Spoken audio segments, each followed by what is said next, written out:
আগরতলায় metre auto ও auto রিকশার সামনের অংশে গোলাপি রং করার সময়সীমা বেড়ে হল 15 সেপ্টেম্বর।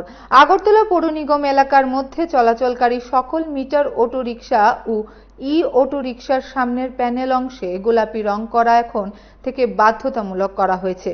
ত্রিপুরা মোটরযান বিধিমালার 1991 সালের রোল 116 উপনিয়ম 2 অনুসারে এই সিদ্ধান্ত নিয়েছে ত্রিপুরা সরকারের পরিবহন দপ্তর।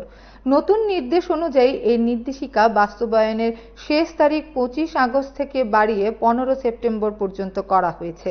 সরকারি বিজ্ঞপ্তিতে জানানো হয়েছে, এই সিদ্ধান্ত নেওয়া হয়েছে নাগরিক সুবিধা ও জননিরাপত্তার কথা মাথায় রেখে। শহরে চলাচলরত অটো রিকশাগুলিকে আলাদাভাবে চিহ্নিত করার জন্য শহরে যানবাহন পরিকল্পনা, পার্কিং ব্যবস্থা, নির্ধারিত জোন বরাদ্দ এবং যানজট হ্রাসের লক্ষ্যে এই উদ্যোগ নেওয়া হয়েছে। গোলাপি রঙের মাধ্যমে সহজেই এই অটো রিকশাগুলিকে চেনা যাবে, যা নাগরিকদের জন্য সহায়ক হবে।